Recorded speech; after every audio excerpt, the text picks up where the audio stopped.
Coucou, j'espère que vous allez bien et que vous êtes en pleine forme. Cette fois-ci, je vous propose quelques recettes que vous pouvez préparer pour l'anniversaire. Donc là, c'est l'anniversaire de ma princesse. J'ai préparé quelques gâteaux, quelque chose qui fait plaisir aux enfants. Donc là, c'est vraiment un anniversaire très simple.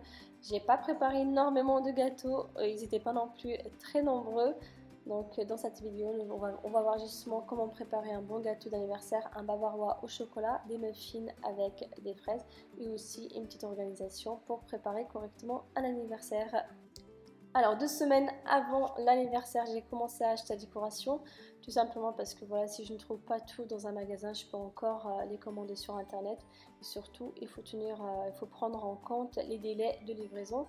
Donc du coup, je suis allée directement à Action parce que voilà, c'est moins cher et surtout, on trouve de tout. Surtout pour les anniversaires, donc on trouve la décoration, tout ce qui est gobelet, assiette, etc. Sur internet, j'ai commandé la piñata pour ma fille, donc elle la voulait sous forme de licorne. Donc j'ai réussi à en trouver une sur party.fr. Je vous mettrai le lien bien sûr juste dans la barre info sous la vidéo. J'ai également acheté des ballons avec des petits sachets pour faire des petits sachets cadeaux avec des bonbons à l'intérieur. Pour les enfants, en tout cas ce site est vraiment top, il est moins cher et surtout on reçoit les produits en quelques jours, donc c'était vraiment assez rapide.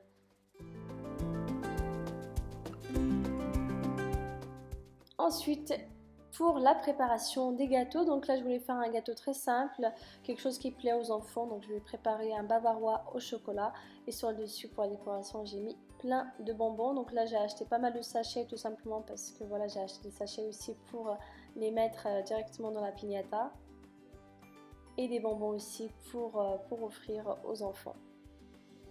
Donc des petits bonbons que je vais mettre dans des petits sachets que j'ai commandé sur internet. Donc les courses généralement je les fais une semaine, quelques jours avant je vais au magasin. Je fais bien sûr ma petite liste avant de me rendre au magasin, surtout pour ne rien oublier. Ça c'est vraiment très important. Je vous invite vraiment à faire une liste avant d'aller au magasin pour acheter vos courses.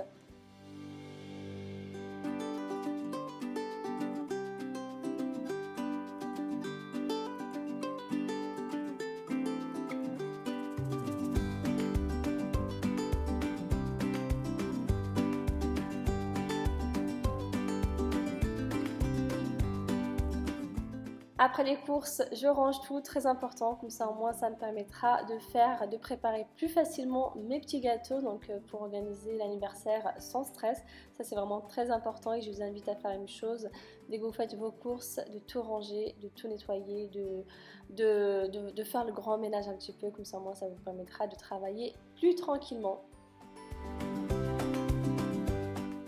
Maintenant, je vous propose de passer directement à la préparation du bavarois au chocolat. C'est vraiment un très bon gâteau qui est très simple, assez rapide à préparer.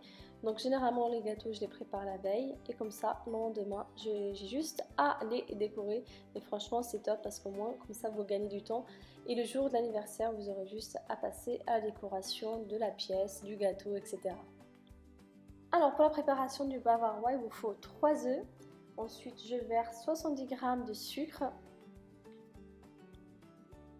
un sachet de sucre vanillé. Ensuite, il ne vous reste plus qu'à fouetter les œufs avec le sucre jusqu'à ce que le mélange blanchisse. Il faut monter la vitesse petit à petit.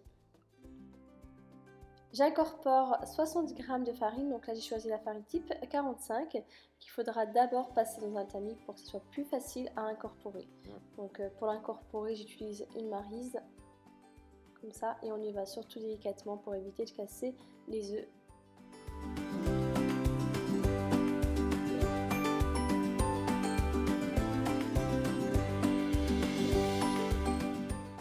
Il ne me reste plus qu'à verser la pâte dans une grande plaque avec du papier sulfurisé. On l'étale et surtout il faut bien égaliser dessus. Il faut l'enfourner dans un four préchauffé à 180 degrés pendant environ 12 minutes. Bien sûr, c'est selon votre four. Il faut attendre à ce que la génoise soit bien dorée sur le dessus. Au bain-marie, il faut faire fondre 300 g de chocolat noir. Il faut que le chocolat ait une texture bien lisse, très important. Ici j'utilise 12 g de gélatine en poudre que je mets dans 6 fois sans poids, donc dans 72 g d'eau. Je laisse ensuite la gélatine absorber l'eau avant de passer à la seconde étape. Bien sûr, si vous avez de la gélatine en feuille, vous pouvez très bien l'utiliser. Alors ma gélatine a absorbé l'eau, donc maintenant je vais la verser dans une casserole qui est sur feu doux, très important. C'est juste pour la faire fondre, pour que ce soit plus facile, pour qu'elle soit plus facile à incorporer à la crème. Donc, dès qu'elle commence à fondre, comme ça, on arrête directement la cuisson. Voilà, là c'est prêt. Dans le bol d'un robot, je fouette 50 cl de crème liquide entière, minimum 30% de matière grasse, avec 60 g de sucre que je vais incorporer petit à petit, tout en continuant de bien mélanger jusqu'à l'obtention d'une crème bien ferme. Je verse la gélatine dans du chocolat, donc dans mon chocolat fondu. Il faut que la gélatine soit un petit peu froide avant de la verser.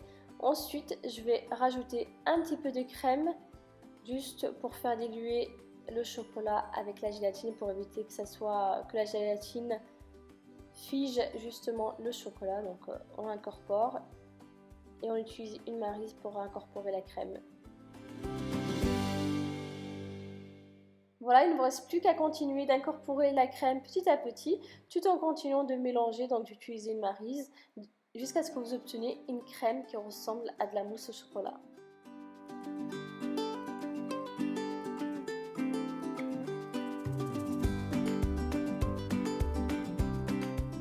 Ma génoise est prête, donc là je vais utiliser un moule réglable et je vais découper la génoise.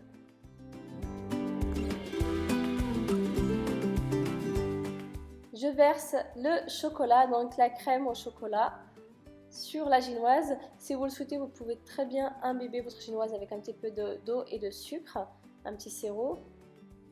Donc j'étale ma crème et surtout il faudra bien égaliser le dessus, très important.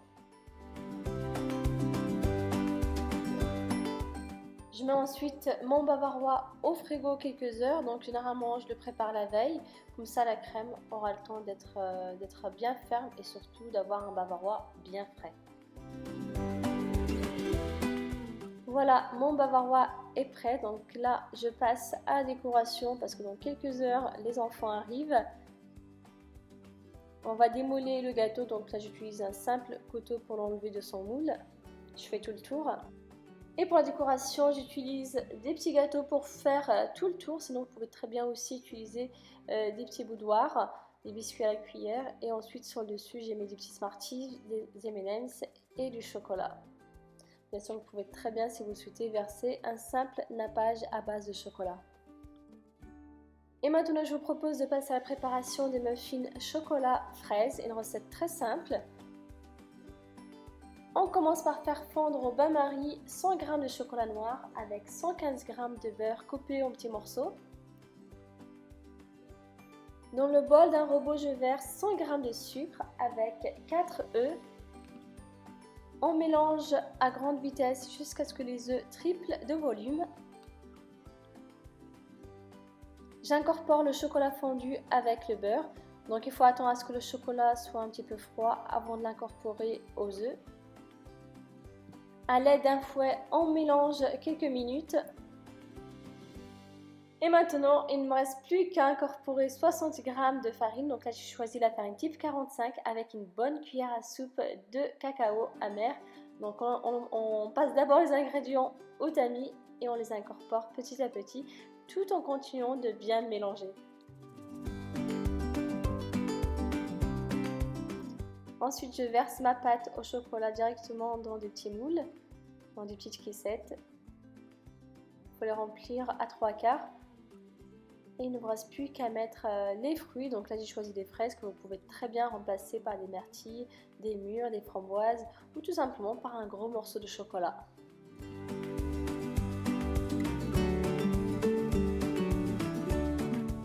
Voilà, maintenant j'enfourne mes muffins au chocolat fraise dans un four préchauffé à 200 degrés pendant environ 12 minutes.